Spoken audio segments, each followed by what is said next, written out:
Bonjour, nous sommes le 29 mai 2022 et aujourd'hui je vais vous parler des États-Unis et des fusils d'assaut. Voilà. Euh, le 14 mai, un tueur s'est rendu dans un supermarché à Buffalo, dans l'État de New York, et il a tiré dans la foule et il a tué 10 personnes. Il est venu d'assez loin. Il voulait trouver un magasin où il saurait qu'il n'y aurait pratiquement que des Afro-Américains, que des Noirs. Et effectivement, les 10 personnes qu'il a tuées, il en a blessé d'autres, sont effectivement des Afro-Américains. Euh, il s'agissait d'ailleurs d'un supermarché qui avait été délibérément créé dans un quartier où il n'y avait pas de commerce pour permettre aux gens du lieu de se rendre dans un supermarché. Je crois que si j'ai bon souvenir, le tueur a fait 150 km pour se rendre à cet endroit et il a mis en ligne un manifeste suprématiste blanc avec les arguments classiques, grand remplacement et compagnie, c'est-à-dire c'est pas nous qui avons commencé, c'est eux qui veulent se débarrasser de nous et nous sommes dans une guerre de résistance. 10 jours plus tard, le 24, c'est-à-dire il y a 5 jours, dans une école primaire de Uvalde dans le Texas, un tueur est venu, là aussi avec des fusils d'assaut, et en une demi-heure, il a tué 31 personnes. C'est un scandale parce qu'il n'y avait pas de protection policière. La police a tardé à venir. Quand elle s'est retrouvée devant la porte, les gens ont discuté en disant que finalement, c'est pas une bonne chose d'essayer d'affronter quelqu'un qui est armé. C'est-à-dire que le massacre a continué. Pendant ce temps-là, il y avait encore des élèves qui lançaient des SOS. Il y en avait qui s'étaient couverts du sang de leurs camarades pour faire semblant qu'ils étaient morts. Quand vous regardez les photos, je dis parce que je sais que je vais me fâcher, parce que je suis déjà fâché. J'aurais dû vous prévenir. C'est une de ces vidéos où je suis déjà enragé avant de commencer. Bon. Je regarde les photos des 21 morts. Il y a une petite fille blonde qui est voilà, une caucasienne, comme on dit là-bas. Je vous rappelle pourquoi caucasien, parce que les États-Unis en sont toujours à la classification de Blumenbach à la fin du 18e siècle, qui considérait que le plus beau crâne dans sa collection de personnes de peau blanche, c'était celui d'une caucasienne. Dans les 21 personnes, parmi les morts, j'ai vu une petite fille qui était une caucasienne. Les autres sont des gens qu'on appelle là-bas latinos, hispanics. Moi, je suis anthropologue, je les appelais par leur nom. Les autres 20 personnes sont des Amérindiens. Bon. Dans les jours qui ont suivi, comme d'habitude, il y a eu indignation. Pourquoi permettons à des gens d'acheter des fusils d'assaut? Le bonhomme, il avait 18 ans. Il a pratiquement acheté ses armes le jour de ses 18 ans. Il a acheté des milliers de munitions. On lui a rien demandé parce qu'on est au Texas et que c'est voilà, une des grandes victoires du gouverneur de l'État de Texas d'avoir supprimé les dernières lois qui faisaient un tri par rapport aux gens qui peuvent acheter des armes. Euh, alors, les démocrates ont dit c'est un scandale, maintenant c'est terminé, on empêche ça une fois pour toutes. Et les républicains n'ont rien dit comme à leur habitude. Ceux qui ont dit quelque chose, c'était pour se rendre à la réunion, c'était avant-hier, chez bon souvenir, de la National Rifle Association, NRA, l'association euh, nationale des fusils, qui est l'équivalent d'un parti d'extrême droite dans les autres pays, et où, entre autres, un certain nombre de députés, sénateurs républicains américains ont pris la parole, et en particulier M. Trump, qui avait lancé le message quelques jours auparavant, guerre civile. Voilà, guerre civile.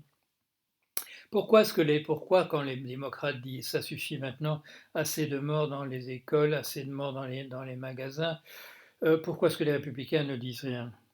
Eh bien, je vais vous le dire, mais vous le savez, vous connaissez la réponse. C'est parce que les morts de Buffalo étaient tous noirs et parce que pratiquement tous les morts de Uvalde étaient amérindiens. On nous dit maintenant, ah, le parti républicain a découvert le grand remplacement. Il n'a pas découvert, oui, il a découvert le grand remplacement. Il sait maintenant qui est M. Renaud Camus et ses conneries, mais ça n'a rien changé. Ça n'a rien changé. Ce sont les mêmes personnes qui ont fait la guerre de sécession pour garder le Sud esclavagiste dans les années 1860.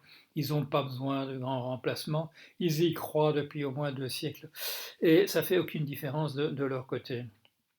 Pourquoi donc les républicains qui se sont rendus à l'association voilà, des possesseurs d'armes n'ont rien dit en matière de changer les choses, qu'on regarderait au moins qui on vend les armes, les démocrates demandent des choses extraordinaires, comme le fait qu'on vérifie qui est la personne à qui on vend des armes, qu'on fasse passer l'autorisation d'acheter des armes à feu de 18 à 21 ans, c'est-à-dire que les républicains savent où ils sont, les démocrates sont encore absolument nulle part et ils n'obtiendront jamais dans ce pays la majorité pour un renversement de la législation.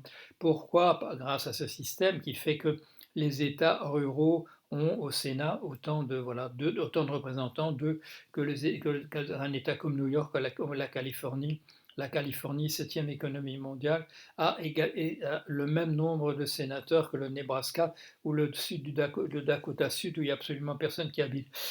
C'est comme ça que fonctionne ce pays, c'est voilà, la démocratie à l'américaine.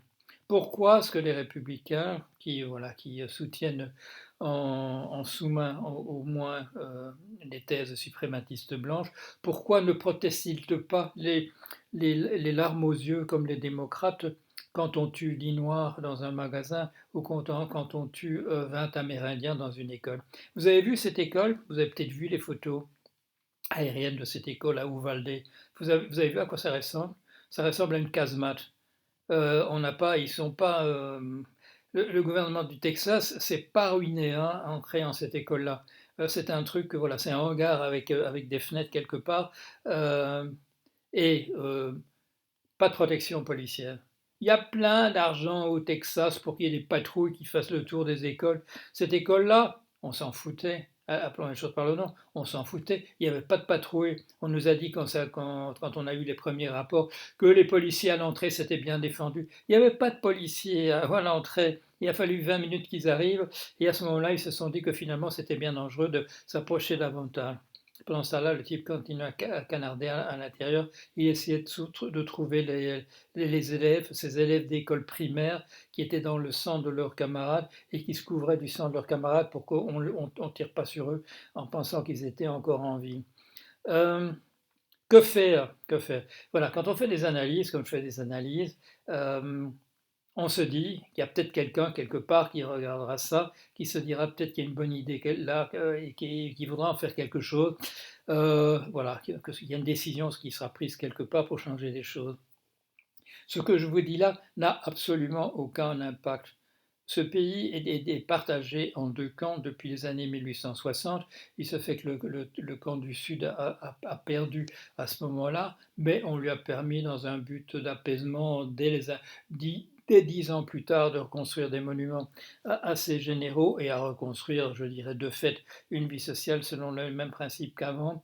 Ce qu'il y a simplement c'est que les anciens esclaves étaient devenus des salariés payés au lance-pierre et ça ne faisait pas grande différence. Voilà dans quel état ce pays est depuis de ce moment-là. Ça n'a rien changé. Si on a changé les choses dans les années 1960, un siècle plus tard, on a interdit au niveau fédéral toutes les lois de ségrégation. À quoi est-ce que ça conduit? Ça a conduit à ce qu'on voit maintenant. Les Blancs ont commencé à se surarmer. C'est à ce moment-là que ça a commencé de cette manière-là. Je ne parle pas des bourgeois de New York, je ne parle pas des gens que j'ai fréquentés à Los Angeles ou à San Francisco. Bien entendu, je veux dire les gens qui représentent dans tous les pays, je dirais les personnalités rigides et qui font des électeurs d'extrême droite qui n'ont pas besoin de la théorie du remplacement. Si on ne l'avait pas produite pour elle, ils l'auraient inventée eux-mêmes et ils y croyaient déjà de toute manière. Que faire? Que faire? Je ne sais pas, je ne sais absolument pas. Ce pays est un pays, voilà, qui a des institutions démocratiques. On a vu pendant 4 ans de Trump qu'aucun des contre-pouvoirs n'a fonctionné, aucun des contre-pouvoirs n'a pu fonctionner. Maintenant, on nous dit, voilà, tout va changer parce qu'il y aura des auditions publiques sur le coup d'État de M. Trump. Il va y en avoir 6 au mois de juin. Ah, malheureusement, on n'a pas pu mettre les 6 à des heures de grande écoute, mais enfin, il y en aura quand même 2 qui passeront à une heure de grande écoute à la télévision. Qu'est-ce qu'on va nous dire là? On va nous dire M. Trump a préparé un coup d'État, qu'il est trop con pour l'avoir réussi, mais que c'était quand même bien préparé et tous ses complices vont être dénoncés. Est-ce que ça va faire changer d'avis quiconque qui regardera ça? Non, il y a ceux qui n'aiment pas Trump, qui n'aiment pas cette montée du fascisme aux États-Unis, et de l'autre côté, il y a ceux qui aiment Trump et qui aiment cette montée du fascisme aux États-Unis. Est-ce qu'il y aura, comme l'espère cette sénatrice noire américaine que je viens d'écouter, un revirement parmi les gens qui écouteront? S'il y a une personne qui subit un revirement dans cette affaire, je serais déjà content. Je n'y compte pas. Je n'y compte pas. Ce pays est entièrement polarisé. La personne de Trump a permis que cette polarisation arrive en surface. Dans les pays comme les nôtres, cette polarisation est là aussi, et parfois aussi, elle est là depuis 200 ans. C'est simplement que les personnalités arrivant au pouvoir qui permettent que cette polarisation arrive véritablement en surface, ça n'arrive pas tout le temps, heureusement. Mais quand ça a eu lieu, comme c'est le cas avec Trump, les institutions montrent qu'elles sont incapables de résister à cela. Il faut des majorités des 2 tiers pour faire avancer quoi que ce soit. C'est-à-dire bon, des majorités qu'on n'obtient pas. Même chose comme on sait voilà, au niveau des institutions européennes, des effets de cliquet qui ont été mis en place par les droites quand elles ont accepté un principe, je dirais, de démocratie de surface. En fait, elles ont laissé les traces de leur pouvoir à l'intérieur du système et se sont donné les moyens de le reprendre au moment qui leur conviendrait. Quand je dis les droites, c'est souvent des droites évidemment de type autoritaire qui tolérées par les hautes bourgeoisies de droite en disant que c'est un pis-aller, comme on a pu le voir en Allemagne nazie. On a vu ce que ça donnait. Dire que c'était une exception, que ça n'arrivera plus jamais, ça a été, je dirais, le drame de 50 années en disant ça a été une aberration. L'Allemagne nazie n'a pas été une aberration, c'est un truc qu'on a fini par faire tomber, mais ce n'était pas une aberration, c'était inscrit là aussi dans les institutions de Weimar, comme c'était inscrit dans les institutions démocratiques entre guillemets des États-Unis. Il y a là tout un système en arrière-plan qui permet en fait à à des pouvoirs fascistes de prendre le pouvoir quand nécessaire. Je ne parle même pas des lois martiales et compagnie, des décisions par ordonnance, des choses de cet ordre-là dont tout le monde connaît l'existence. Non, je veux dire, voilà, les majorités des 2 tiers ici ou là, des choses qui empêchent à ce moment-là, au moment où le basculement a lieu, qu'ils puissent se refaire dans l'autre sens. Ce sont des choses irréversibles. Et c'est finalement, bon, voilà, c'est par des guerres qu'on se débarrasse finalement de ces dictateurs. J'aimerais avoir un message voilà, d'espoir pour la situation des États-Unis, de dire si au moins on essayait de ceci ou cela. Mais je ne vois pas, je vois absolument pas. Non, il y a une population qui est contente quand il y a des Noirs qui sont tués, qui est contente quand il y a des Amérindiens qui sont tués. Et pourquoi? Ben parce que ces gens-là sont là pour venir faire notre peau. Alors, c'est de la légitime défense, c'est rien d'autre, c'est comme ça que ces gens le conçoivent. Ils savent même pas que les Amérindiens étaient là avant eux et ont davantage de droits sur ce pays qu'eux-mêmes. Ils se souviennent plus que les Noirs qui sont là, c'est parce que leurs ancêtres ont traversé l'Atlantique avec, avec des chaînes aux pieds et où on avait sans doute la moitié qui crevait en cours de route et on ne devait pas s'occuper beaucoup de ceux qui étaient malades. À l'arrivée, si peut-être de temps en temps, parce qu'on se disait qu'on allait perdre de l'argent. C'est ça, bon voilà, c'est ça le pays, c'est ça ce pays. je dirais avec un peu de recul dans 10 ans, si je suis toujours là, on considérera comme un miracle que ce système ait pu fonctionner de manière pseudo-démocratique pendant un certain temps. Le ver était dans le fruit depuis que ce pays s'est constitué par le massacre, par le génocide des personnes qui étaient là, et leur remplacement délibéré par des esclaves, des gens sans leur liberté, amenés là dans des conditions abominables. Euh, on me dit parfois que j'ai une vision trop idyllique, trop sympathique, trop aimable des États-Unis. Je ne crois pas qu'aujourd'hui que ce sera exprimé dans mes propos. Voilà, allez, à bientôt.